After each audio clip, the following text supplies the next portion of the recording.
Hello, welcome to our second episode of the community for 2021. I was going to say first, and that'd be bad for those who tuned in just 2 weeks ago. I'm Michael Owens. I am the executive producer of the Senior Living Innovation Forum. Got an excellent episode here for you today, and the theme that we're going to be talking about overall, and this is a series we're going to be running, is accelerating occupancy recovery. And today in particular, we're going to be talking about driving needs-based move-ins.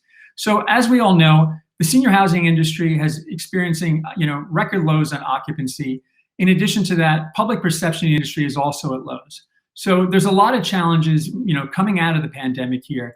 And, the conversation around hospitality model versus healthcare, we know that conversation doesn't really matter this day and age. It really is, thinking about the value proposition. So we're going to talk, we've got excellent guests, and we're going to be talking really about how do we get here, where are we going, how are health systems' views of senior living's role in the continuum evolving, and what steps operators can take to position themselves to capitalize on these evolving opportunities. So we have three excellent guests.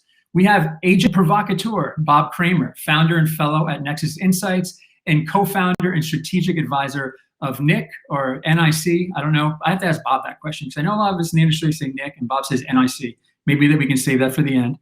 And we'll also be joined by the lovely Lynn Katzman, founder and CEO of Juniper Communities, who's been a pioneer leading the way for senior living operators to serve a vital role in value-based care.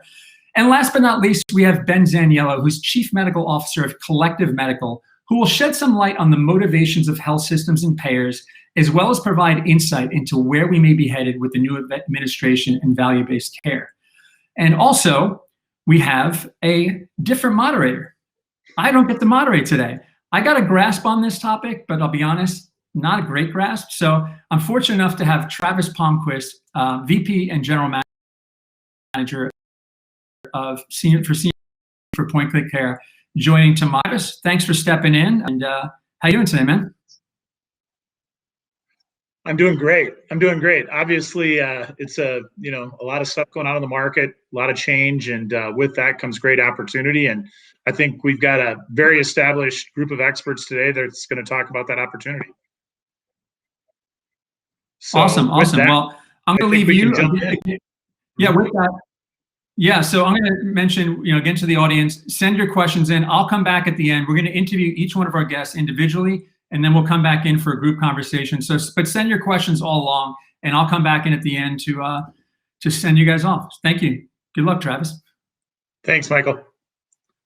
All right, we're going to start with Mr. Kramer, and we're going to jump right in. I think kind of the way we're going to set this up today, Bob's going to do a fabulous job of kind of giving us a little bit of a background on, what's happened in senior living up to this point, maybe some impact of the pandemic and what he sees for us in the near future, and probably we'll get beyond that, Bob. But then we'll transition to Ben, and then we'll chat a little bit with Lynn and really get that grassroots, real world operational perspective. So with that, Bob, I think my job here mainly is to get out of the way and let the listeners listen to you. I know you've got a lot of valuable insights, but why don't we start around, kind of your views on, from a senior living perspective. Really, we got our start, maybe in the early 90s, and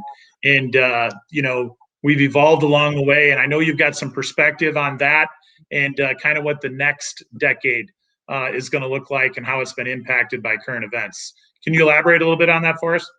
Absolutely. Thanks, Travis. And I'm delighted to be able to be with you, the other panelists, and appreciate Michael putting together the Senior Living Innovation Forum platform. A few quick thoughts on that. And I've always looked at that basically 2020 and the period of 1990 to 2020 roughly marked the end of what I'd call the first generation of private paid seniors housing product. There was product before that. Assisted living really got going in the 80s, but it took off in the 90s, driven by basically by boomer women looking for options for their parents. And so there was entrance fee, CCRC, and skilled nursing before that, but private pay seniors housing really exploded in the 90s.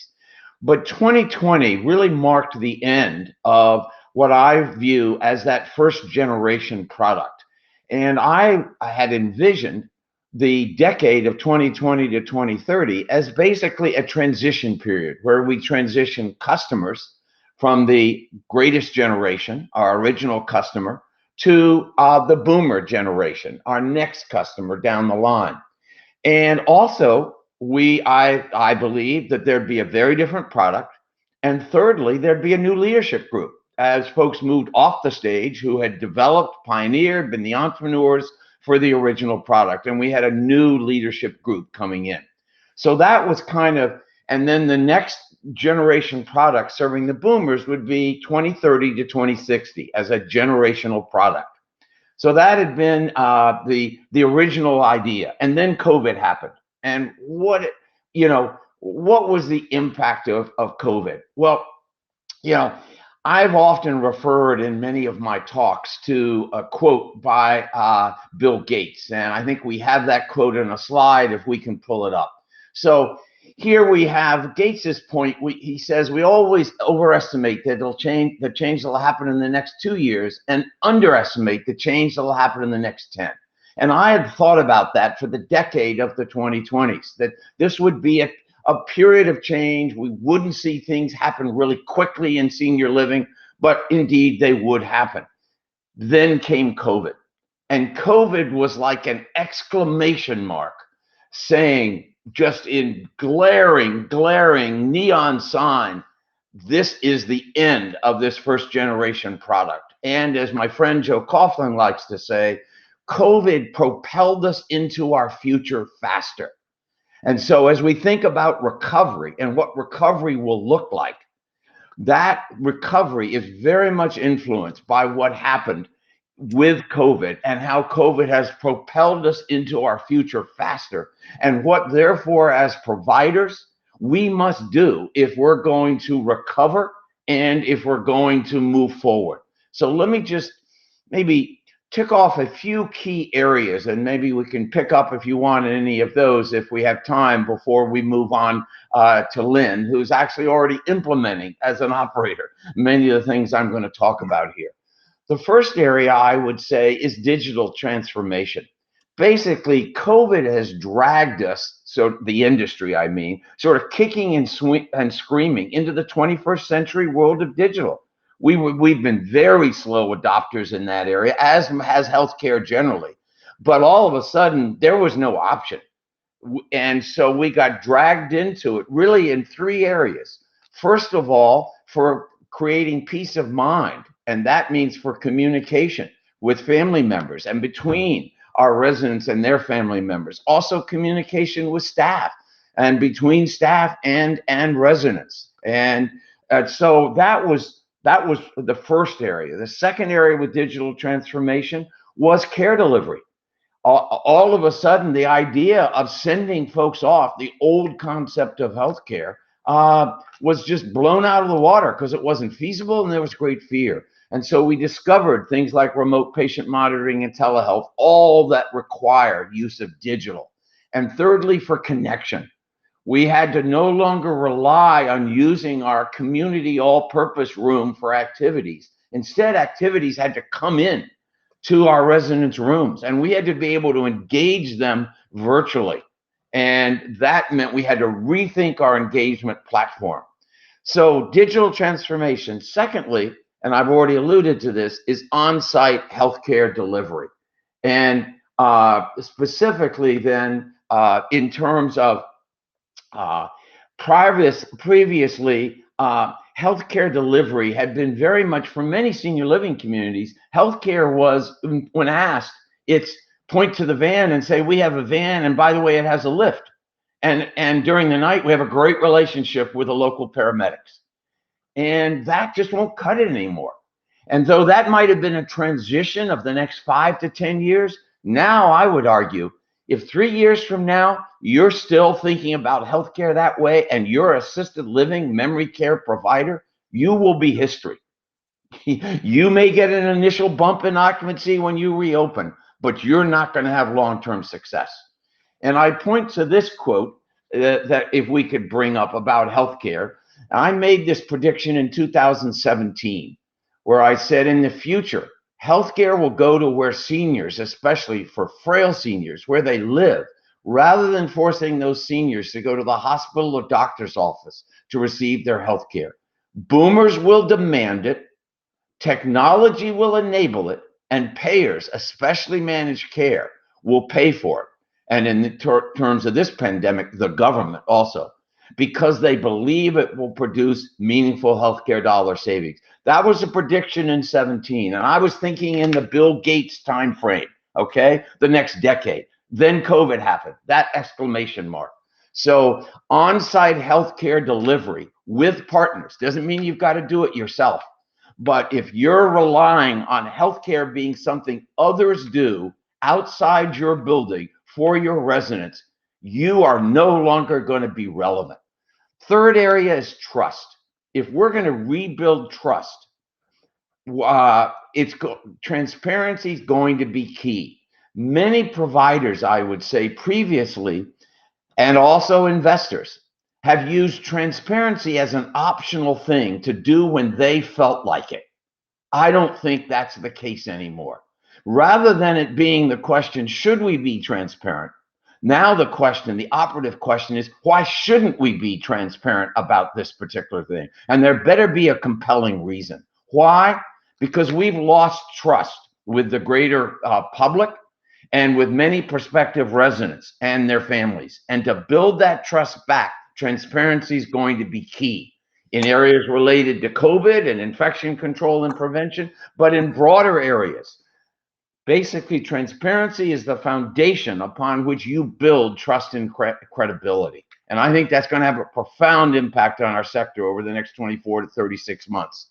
Fourth area is culture, workplace culture, and servant leadership. Culture was seen as a soft, nice to have thing, kind of a luxury. Everyone talked about it. Everyone had slogans about it. But did they really do it? And was it a priority? Such that when you walked in that building, into the hundreds of buildings I've walked into, did you immediately sense that, wow, there's just a compelling, strong culture here? So, and part of this is servant leadership by the leadership team, that the staff, especially on the front line, feel that leaders have their back. And then the last area is our value proposition. And this is a time for us to reframe and restate a compelling value proposition. Because if we're just about care, if we're just about technology, ultimately that's not going to be a compelling value proposition. Our compelling value proposition is about a sense of connection and purpose and community.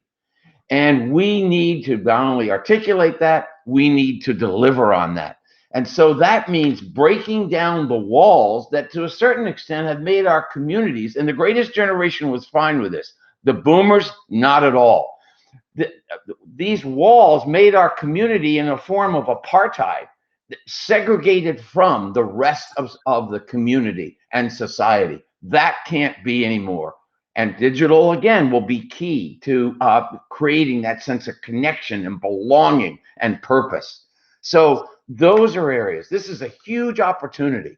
But these things, the exclamation mark of COVID, the speeding up of change, and the need to adapt in the area of how we use digital, on-site healthcare delivery, a foundation of trust, of transparency with data that leads to trust and credibility, a workplace culture that's strong based on servant leadership, and a compelling value proposition that's not just about care and safety, but goes beyond that to quality of life, which is about engagement and purpose. So I'll stop there. That's great, Bob. I wish I had time to do about at least 3 or 4 follow-up questions, but we'll save those for the group discussion. Really great insights, laying the foundation for what we're going to talk about now with Ben. I think, the title of our session today is, really trying to get at accelerating occupancy recovery and trying to address needs-based move-in opportunities. From a point-click care perspective, we meet with our customer advisory boards on a regular basis, and throughout the pandemic, this theme of needs-based move-ins and the rise of and the importance of kept coming up. With that, I want to bring in Ben Zaniello. Ben, Michael did a great job of introducing you, medical director, population health expert, lots of experience with the Providence Health System, lots of exposure and experience with payers. Bringing that background and perspective to the group discussion today, how are health systems, maybe more importantly, how are payers looking at senior living's role in the continuum of care, perhaps a little differently today?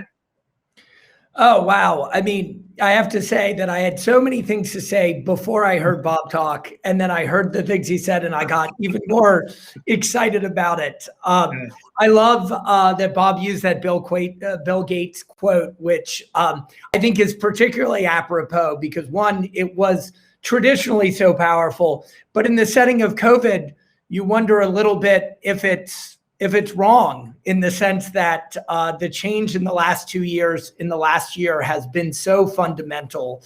Of course, change is a funny word, and I try to put the positive spin on it, which is opportunity. And I will say, as well as working at Collective Medical as their chief medical officer and having a long history working in health plans and health systems, particularly about value-based care, I'm also a practicing infectious disease doc. So this year has been busy, but I also want a note of optimism. And again, looking at the driver of COVID as a deep detriment to the whole world, but also really an acceleration of the problems we know that existed, but also the opportunities that exist for the rest of the care continuum. So then going kind of specifically into what this means for senior living, I guess I'd focus on one particular area with health plans and health systems, but in some ways I'd concentrate on health plans because at the end of the day in managed care, whether that's commercial, Medicare, Medicaid, there's someone that's responsible for that total cost of care. And they are now partially accelerated and driven by COVID, looking across that care continuum for every possible opportunity for cost savings, to increase access. And again, some of the words that Bob touched on, for visibility, for integration, to essentially provide care in the best possible way, but also in the lowest possible way. And I want to kind of emphasize that piece, but to make it a little more real, I want to talk about kind of the specific opportunity there for senior living, which is it totally depends on where you are. And what I mean by that, if there's anything I've learned in working in health plans and health systems, and now for a software company that works across the country, is that we talk about healthcare being fiercely regional. We talk about the different players, but then we always like to talk about national solutions and national opportunities. And for your audience, I would say as a first step into looking at how to increase access, how to make themselves more available and more attractive to the care continuum, and again, to senior living with more insight driven by COVID, that's look at the players in your particular community. Oregon with managed Medicare, and one could argue the most socialized medicine in America, is very, very different from Florida with a handful of powerful health systems, and then primarily still Medicare fee for service. And again, different from California. And of course, California is always different. Who knows what we can do with that. So if I kind of close this opening statement with a specific imperative, it's the know your region. If you're in a national space, then you need to allow your operators or look at that regional opportunity and then focus on where the dollars are. And again, that's generally health plans, because they are responsible for total cost of care and therefore are the most likely to be the most innovative and the most interested in the ROI that you can provide them by reducing cost of care, likely through access through your facility. And then secondarily, health systems and others that may be managing risk in your community. That's the accountable care model, which probably got short shrift during the last 4 years, but I think we'll find similar payer-provider convergence happening. But again, it's fiercely regional, and you need to start there first. So Ben, if I were to pull that back just a little bit, and I'm assuming, the listeners that we have on today, we've got people across the spectrum. We've got people that maybe have thought about, hey, what does this whole risk-bearing entity in my market? Why is that important to me? All the way to, of course, our next speaker, who's fully engaged in conversations with folks like that. If you were trying to speak to maybe that first end of the spectrum, and I'm an operator, and I'm trying to just, what does this mean to me? Where do I get started? Why would a payer care to talk to me? Do I have to have a formalized contract to be meaningful to them? What kind of advice would you have for those folks? Yeah, I mean, I kind of alluded to earlier, I love what Bob said about kind of trust, but also access and visibility, that digital opportunity there. I mean, I think one of the most operative words, again, just to be very specific, is telehealth and telehealth access. I'm always struck by how many members of health plans and even ACOs are unaware of their kind of low-cost telehealth opportunities. Telehealth has struggled in this country traditionally because of our strong health system and fee-for-service bias, that docs want to see you in the office because that's the only way they're reimbursed, unless your name is Kaiser or Intermountain. That's changed with COVID and will continue to change, that there will be better reimbursement. But from a payer perspective, from a risk-based entity perspective, that has already changed, and they are deeply interested in having a relationship with your occupants in the senior housing. They actually view you now as more of an opportunity for care, when before you were a little bit of a black box, and they were much more focused first on hospitals, and that was readmission penalties and HEDIS measures. Then it shifted to post-acutes. Now the focus is on the rest of the location for their kind of most expensive and frail population, which is less and less these days home, and can shift to that assisted living focus. But it has to be done via this integration story. It has to be done giving them visibility and access to what you're doing, so that you build that trust, and then the money will follow. And what I mean by that is there will be a marketing opportunity to drive occupancy into your facilities, because health plans are very ROI driven. And if you show them that you can actually save them money by delivering healthcare services, for example, in that space, they will actually drive their membership towards you. Yeah, and I mean, if you think about the services that an average AL provides, they're managing medication compliance. They're obviously helping better manage and deliver outcomes around chronic disease management. Even from a social determinant perspective, I think there's a lot of stories, really positive stories, that the risk-bearing entities are interested in hearing. I don't know if you have anything further to comment on that, Ben? Well, I love your specificity there, Travis. I mean, I think medication adherence, again, when you look at adverse events, when you look at the reason that the elderly are appearing at emergency departments, it is around medication adherence and adverse events. And that's a perfect example where a health system partner may say, well, this drives fee-for-service revenue into my ED, so I know I need to fix this, but it's not going to be my first priority. For a health plan, that, and we can call them mercenary, but in fact, they're just looking at total cost of care, and they will view that as an opportunity to make it better. And by giving them visibility, for example, into that medication piece is just one example. That's how to form that trust relationship that, again, I think will ultimately cause greater occupancy. Great. Well, I think we're about at our time here. So Ben, sit tight. Really interested in bringing your perspective back into the group discussion. But I think we'll transition over to Lynn.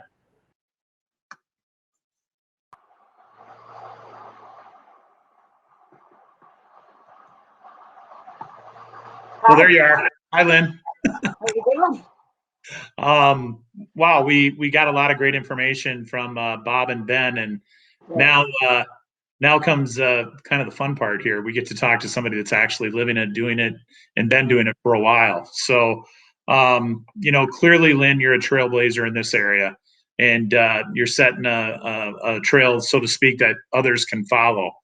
I guess maybe.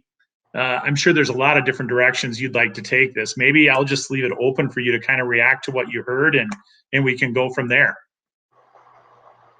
Well, I think we heard a lot of really great stuff. Bob always has a beautiful way of helping us understand what's most important and explaining the background to it, the history, and where we need to take it. And I appreciate that tremendously. He made 5 points: digital transformation, on-site healthcare delivery, transparency, culture, including both on the workforce side and the leadership side, and then what it is our value proposition is. And so I want to touch on all of those things. I also want to touch on what Ben had to say about how to work with payers. So, but let me go back and say, right now, we need moving. Recovery means many things, as both Bob and Ben talked about, but the move-in piece of this webinar is what most of us as operators are really looking at. And we've suffered a lot in 2 ways from the pandemic. One is that people have died, either from COVID-related issues or just normal attrition. But at the same time, we didn't have the same number of move-ins. So normally we would make up the gap and perhaps increase in total, but that did not happen this year. So the impact of a year's worth of that situation is really quite severe. And all of us are now saying, okay, what do we do about this? So what have we learned from COVID? Again, going back to some of the things that have been said. Care is a basic part of what we do.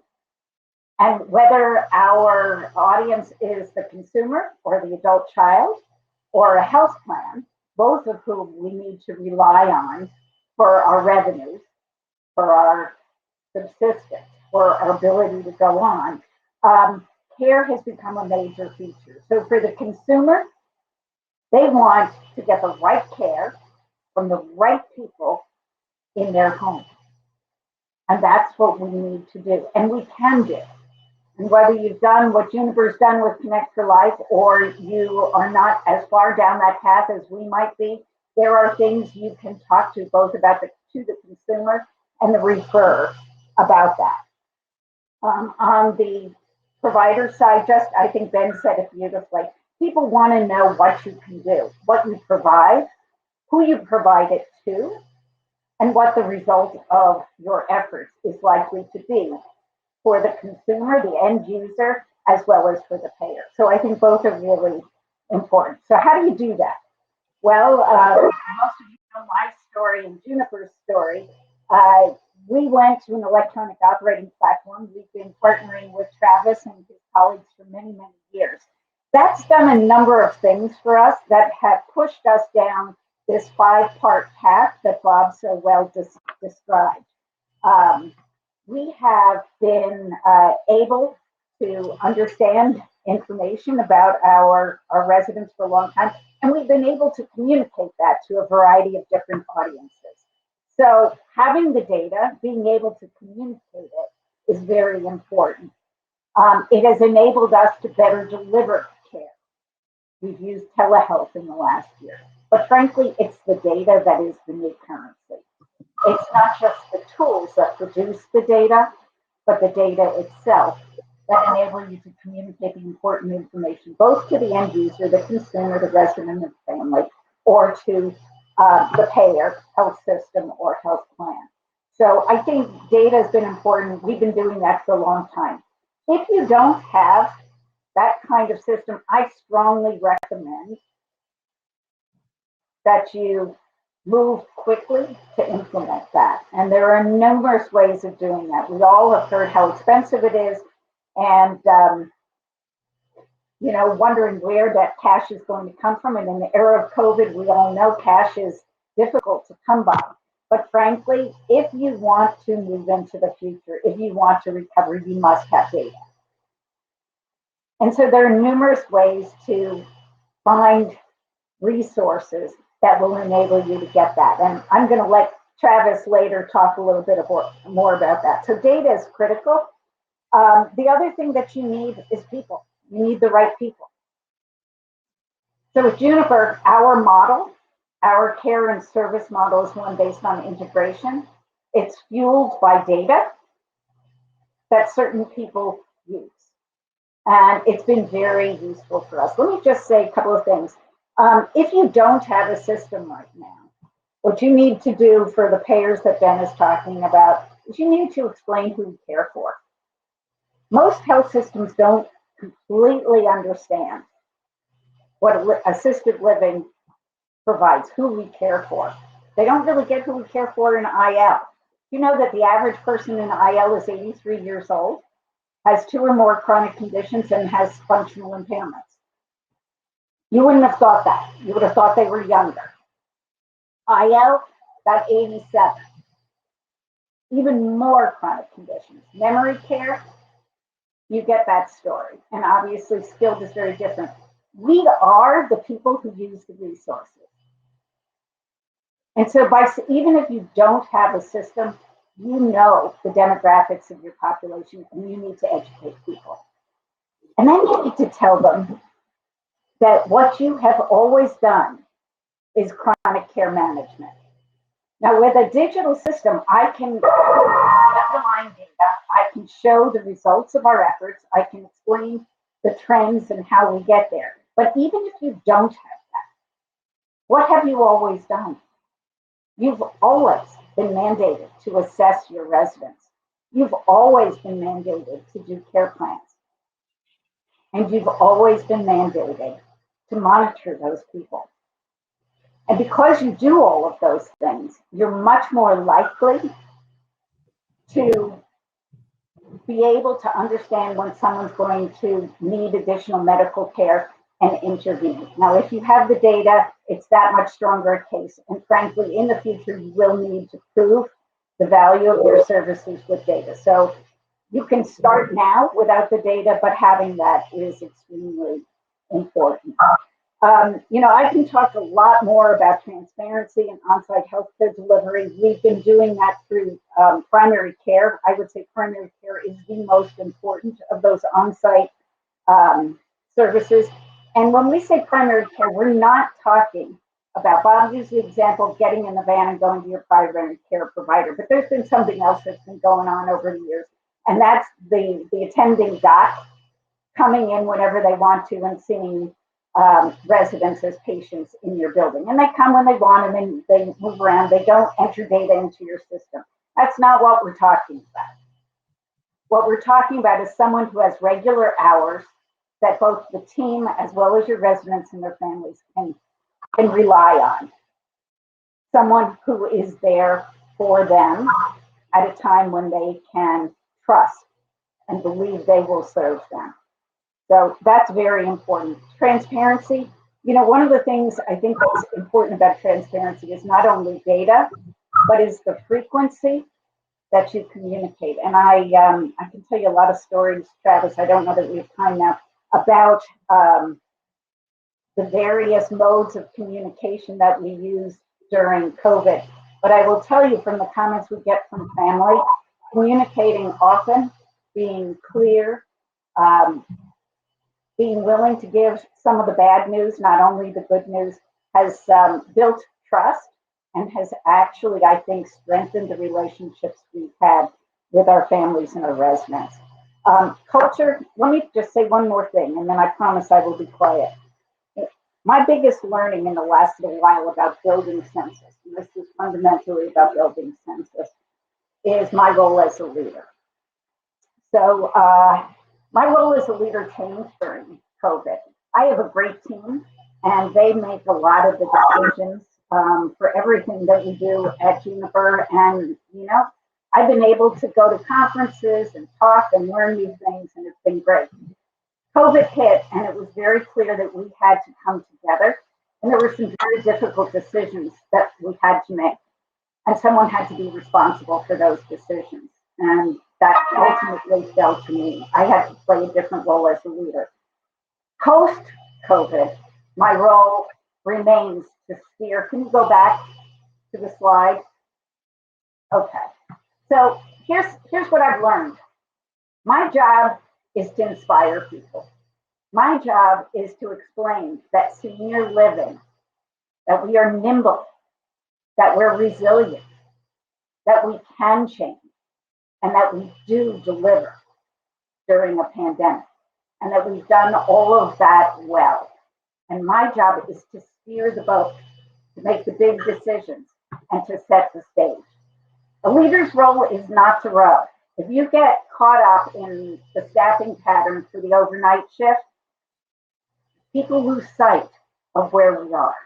They need you to cheerlead. So 2 messages today. Data is important, but you have the basics to work in a healthcare related environment. Second big point I'd like to make is that your leadership, you need to set the stage. You need to paint the picture and tell a bigger story that can inspire really tired people to move in the direction they need to move. Wow, that's great, Lynn. And certainly appreciate the way you wrap that up. Maybe before we go to the big group, I think there's been a theme across all 3 discussions so far. Senior living has a very good story to tell, and we need to be proud of that story and get out and share it, and maybe share it with some people that traditionally we weren't comfortable sharing it with, and that can really have an impact on growing our opportunities out there, and certainly have an impact on occupancy. But when it comes to value, Lynn, I know that your organization in particular actually did a pretty big project. Maybe just take about 30 seconds to highlight what you were able to measure and demonstrate as far as the contribution to cost savings, et cetera, with the project you did. You talked about Connect for Life, Travis. Yes. Yeah, so Connect for Life is a care transitions program. It has on-site providers who use the data to communicate and to actually closely monitor and identify changing conditions. So what Travis is alluding to is we realized that program was actually doing some great things. And when health plans want to know what you've done, they look at your hospitalization rate and your readmission rate. And we realized that we were sending fewer people to the hospital. They were still living longer. It wasn't that they were necessarily dying as quickly in our building, but that we were improving health, quality, and saving money. So we had Ann Tomlinson do a study, and she found that our hospitalization rate was half of what it was for a similar population. And so without taking too long, the punchline is Medicare was saving $10 to $15 billion. If you assume that the same program could be utilized for the 6.5 million similarly profiled Medicare beneficiaries, Medicare would save 10 to 15 billion with a B dollars every year. I will tell you, thanks to you and your colleagues, Travis, we monitor this on a monthly basis, and we're doing substantially better than we did when that study was done in 2015. But that's the value proposition for health plans. That's the value proposition for health systems. Now, there's one key piece here. They will love you for that. You need to get your fair share of the savings. Very, very important. And I'll stop there. Okay. Thanks, Lynn. All right, let's bring the group back in. Hey, I'm just coming up on screen here just to remind the audience that if you have any questions, put them in the chat. We can feed them through here. And I wanted to acknowledge, I know we've had some audio issues here. So we're trying on our back end to try to work through that. And we do, Travis, just want to feed you. The first question that we have came up from Faith Marabella. And it's, okay. it's what measures are being taken to fight the perception that senior living is not safe, really because of what's really been happening in nursing homes. So I think that's something that we definitely want to address. I know let you all respond to what each one is saying, but I do want to bring that up and want to encourage the audience to throw any questions or thoughts in there. Great. So how about we come back to that question before we jump into that one? I'm sure Bob, Lynn, yeah, probably all three of you have a lot to offer on that question, but maybe just get initial reactions. I mean, I'll open it up to the three of you. Throw your hand in the air, but is there anything you heard that you instantly were taking notes and wanted to react to or elaborate on? Well, I loved Lynn's slide, her picture. And I think it's important to think about the role of a leader in a crisis. And even in the topics we're talking about today, I've commented that right now, leaders in our industry have to manage the crisis. That's key. But they also have to anticipate and build the future. And there's a real danger that you're so engaged in the crisis that you're not thinking about what's going to come next. And your staff is trusting that you are thinking about that because they're just working 24/7 dealing with the crisis. So in talking about some of the things we've brought up, that's part of the point. We're trying to help leadership teams anticipate and plan for the future. And what Ben talked about is the future opportunity. And rather than it being 5 years from now, depending on what market you're in, that opportunity may be right now and an opportunity for you to build census. So I think that's just really important to understand. And the other thing I would say is that the bar's been raised in terms of safety. The bar's been raised in terms of how you deliver healthcare. But with all of that, there's a danger that in focusing on that, as we should, we lose sight of the fact of what's our aspirational North Star. And our aspirational North Star is the connected community we provide. And if we keep straying away from that, ultimately, we're not going to appeal to boomers. They're going to see senior living as senior dying and a place they want to avoid. Great. So I want to say two things if I can. And very briefly, the time is now.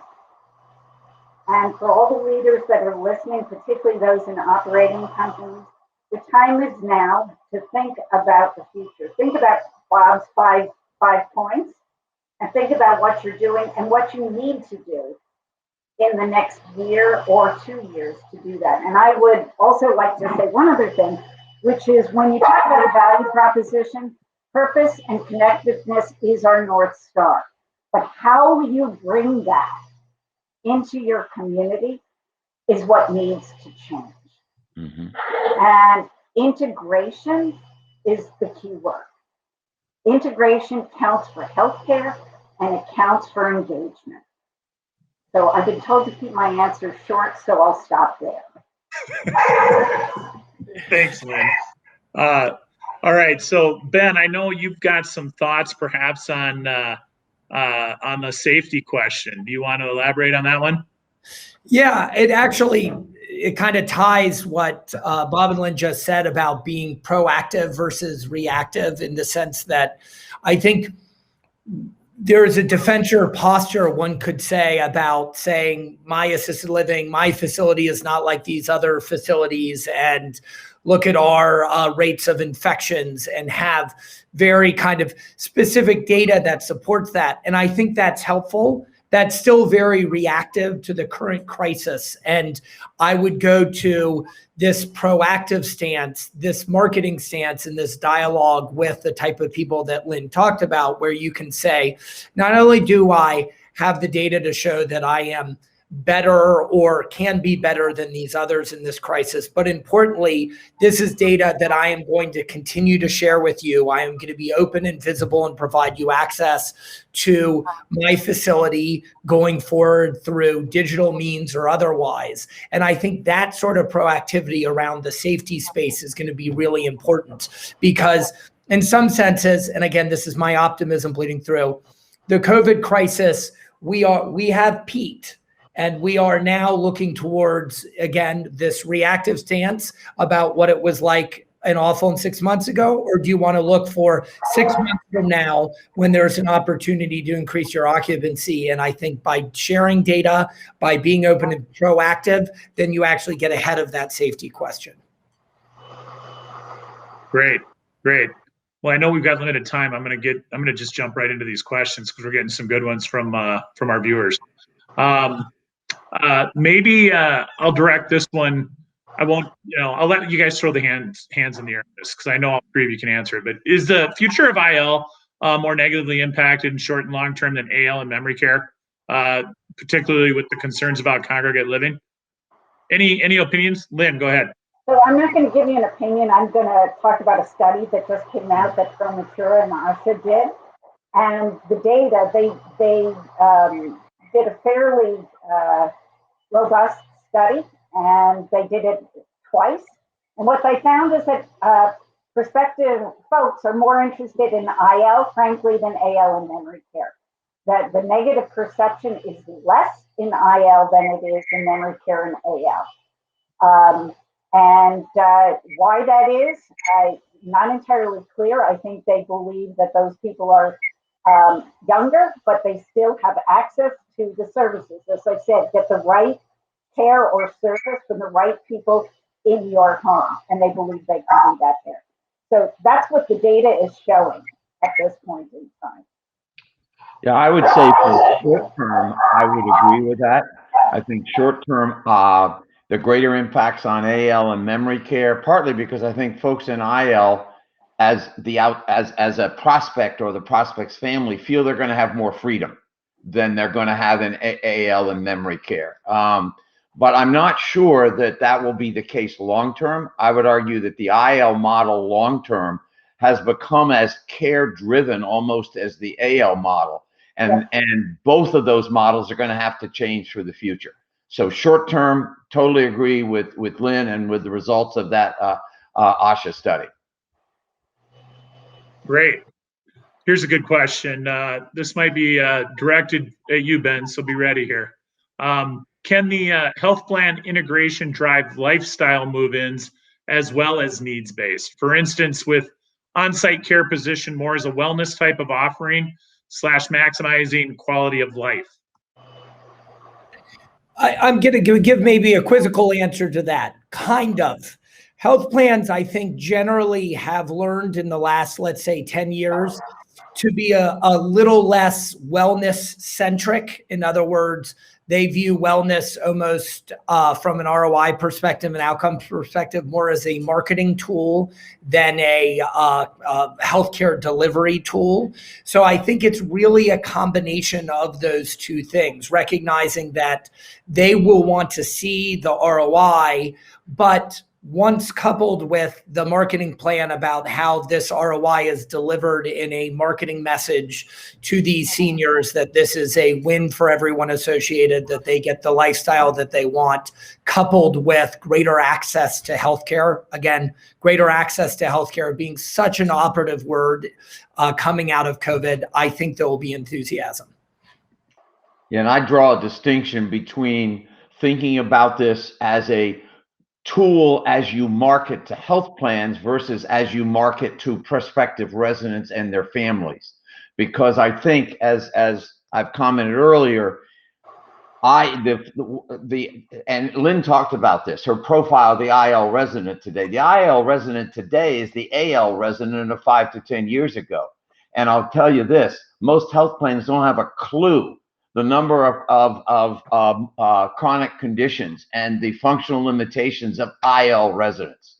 So yes, I think, but that's different in terms of how you would market that to prospective residents and their families. Great. So let me just add something. There are a lot of different audiences that you need to market to move-ins. Health plans is one, referral sources is another, the traditional professional referral sources, families are the other. And adult children are tired of being the sandwich generation. You know, they're tired of dealing with the dog and the kids 24/7 and then doing all the shopping for their parents and perhaps even caregiving. They need a break. So services on site give adult children a break as well as peace of mind. Love that comment. And I think I'm just going to actually give a little bit of a follow-up question to that. Came from a viewer here, but payer relationships obviously may take a little time to cultivate. We know that, but certainly we know there's a reward there if the investment is made. But any thoughts about what communities can do today to provide an occupancy jolt? I mean, that's a tough question. If we had the silver nugget answer to that one, I'm sure a lot of people would be very interested. But just some thoughts about what communities can do now to solve more immediate occupancy issues. Well, I think one thing is if your response has been good and you have confidence in your response to the COVID pandemic, then you should be out there and be very transparent. And if your response has not been so good, but you can point to the lessons you've learned and the changes you've made as a result, either way, you'd better be transparent. Right now, lack of transparency, especially with regard to such questions, and it isn't just number of COVID cases and deaths, residents and staff. It isn't just testing and PPE, it's vaccine. And you're going to be getting questions. Is all your staff vaccinated? Well, what about the fact that you've got staff working that aren't vaccinated? What does that mean for my mom moving in? You're going to have to be transparent about these questions. And rather than having it dragged out of you reactively, be proactive. Ultimately, this is, sales and marketing is relationship. And you've got to build a relationship, and a relationship's got to be based on trust. And the media is blaring all these messages says, don't trust those folks. You've got to win trust, and trust comes down to having data and facts. And if you don't have the profile data of the healthcare spend of your residents, okay, start with what's your been experienced during COVID? How have you responded? What has that meant? What are the lessons learned? You're going to be asked different questions than you were asked a year ago. Be transparent about the answers. Great. So I'd like to frame that a little bit more, put that in a different package. All of that, I totally agree with. You've got to be able to be transparent to build trust. But one of the things that all of us have learned, that all of us have done well, is that we've had to be nimble. We've had to change on a dime. Mm-hmm. Right? We've had to implement new infection prevention protocols, testing, all of that, very quickly with very little direction. That says we're capable of change, we're capable of action, and we're capable of resilience. If you can, and I trust that many of us can, show what we've done that has been good in preventing further spread of COVID, whether it's cohorting, testing, monitoring antibody treatment, whatever it is, that adds to the picture. So tell your story, give your numbers, but also frame it and talk about it, because your story is a good story. Everybody's faced COVID. Everybody knows how hard it's been. Tell them how quick and proactive you've been. So I'm coming in now because we're almost at the top of the hour here, but there are a lot of great questions coming in. So I guess I have a question for you all. Can everyone hang out for a few more minutes just to get through a couple of these questions? Is that okay, or do you have to hop off? Okay, cool. But before we do that, I know a lot of people can't, so I'd like to thank everyone for tuning in. I guess we'll do after hours, a little thing here for a few minutes just to answer a few of the questions, because there are some great ones there. And while we have your attention, I know we've had some technical issues here, and we try our best, but a lot of it's coming in from different places. We are planning SLIF Live for October 3rd through the 5th in a destination that will be announced very shortly. So while we have your attention, I know this is great. We all love to come together about talking about moving the industry forward, but get this on the calendar, and we'll be sending more information out to you all. And also, I'd like to thank Point Click Care for supporting SLIF. So for those of you that do have to tune off, we will send out a link for you to watch this, the whole thing, even the after hours portion. But thank you for tuning in live today. We know you've got busy schedules, and thank you for Point Click Care for your continued support. So there are a couple more questions, and one that just came in was, given what the panelists said, isn't it time for the senior living industry to rethink the basic organization of IL, AL, SNF, since the old definitions are no longer valid? AL is pretty much like a SNF used to be, and IL is like AL used to be. That's coming in from the audience. I don't know if anybody wants to take that one.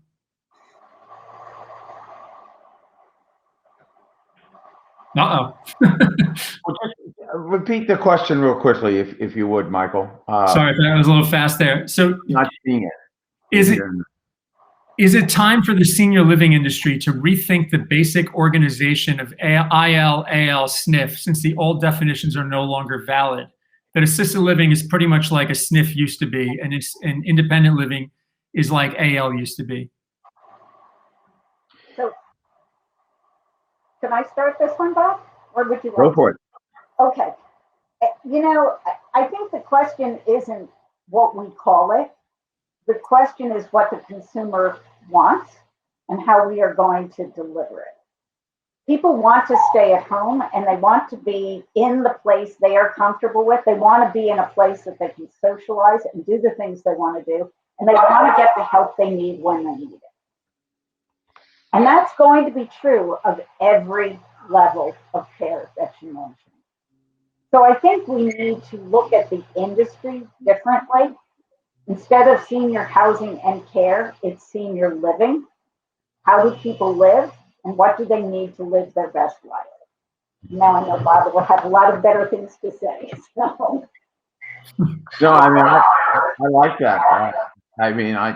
I agree with you. In essence, we're selling home. We got to deliver that. But what are you getting in your home? And you want to be connected to the outside community, not isolated and segregated. You want to know that healthcare is going to come to you. You want to know that when a flu pandemic, let alone a COVID type of bug comes around, that basically you're not going to lose all sense of connection to those you love and all the activities that give you a sense of meaning. So, I think independent living is a misnomer now. And I would particularly agree that that's a phrase that probably is going to go away as a category in the future. For me, the recurrent theme here is that healthcare aspect. And again, from a marketing perspective, I know there was a question about what happens if it takes too long to create payer relationships or you're private pay. That healthcare aspect is right now foremost on everyone's mind. So no matter what category you are, transmitting your deep healthcare relationships, your access, whether it's telehealth, whether it's relationships at your local hospital, so that people are given that security for themselves or for their loved ones, is the most meaningful thing today. It's going to increase trust in the organization, and I think from a marketing perspective, put you in the best possible light. There have been a few other follow-up, a few questions in there again, like what are quick hits or things that people can do now to drive up occupancy? And as Travis said, that's the million-dollar question there, that no one has a easy answer. But back to the topic that we're talking about here, looking to the future, that these, that's what, with all the stress and things are going on, people can't think about moving forward. So I guess the question for you, Lynn, is, if there's one takeaway for people that took the time to tune in today on this topic that we've been talking about, that have not really, thought about this or haven't set forth, what would you offer them today that are just starting on a journey to better align with the healthcare, ecosystem? I think we are already doing a lot of the pieces are already in place. What you need to do is to be able to understand them, tell the story, and prove their value.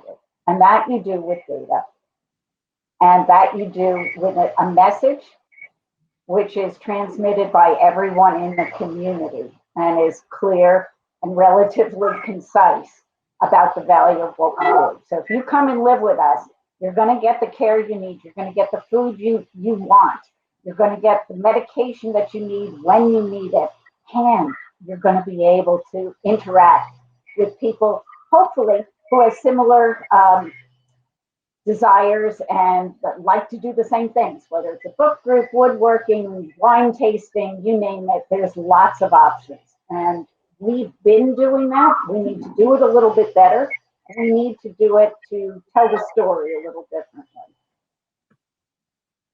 Okay. Bob, do you want to add anything there? Any last minute takeaway on what the audience you think they need to focus on? Summarize just kind of briefly. Well, I would come back to something Lynn said, and that is the job of leaders, and I would say the job of managers at all levels is to basically inspire those that are underneath them and give them at a time when they're exhausted, oftentimes feeling unbelievably underappreciated, give them a sense of hope and purpose, and that you as the manager or as the leader have their back. And you're doing the things you can do to enable them to be successful. And ultimately, that's what you're there for, to enable them to be successful. And that's going to lead to satisfied residents. And that's going to lead to better outcomes and ultimately to occupancy climbing back up. So that's the job of a leader in a crisis. And crises reveal culture. And whether your culture is strong or weak, you know it in a crisis. And for those with strong cultures, they have a great story to tell. And that story will attract people to move into their communities. Yeah. And I guess, Ben, I see you smiling. So that's my cue to say, Ben wants to say something. Or you just agree with what Bob's saying?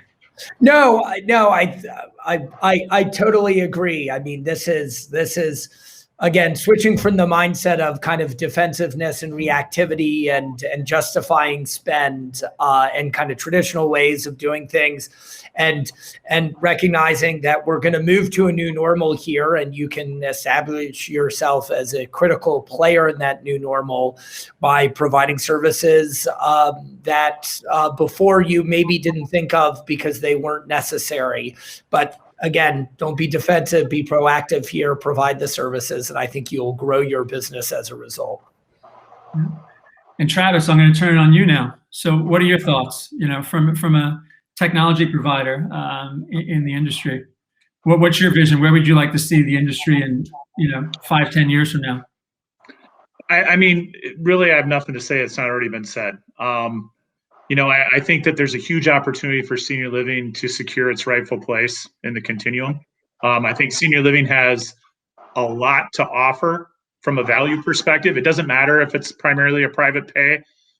Somebody still is carrying risk on those individuals. And, I think there's a seat at the table waiting for people that those want to go take it. So I'll leave it at that. Well, great. Well, listen, again, I want to thank you all. Thank you for everyone for tuning in. Thank you all for joining as participants today. Apologies, as I mentioned, for the technical stuff, but a lot of this stuff is always out of our hands since we're not all in the same location. But we will be sending out a link to everyone that obviously did watch this today, so you can rewatch it again with the family this weekend. And we'll also do a little summary for the blog, so to break it down. So thank you again so much, and thank you to Point Click Care, and everyone be safe out there. Thank you, everyone. Bye-bye. Bye.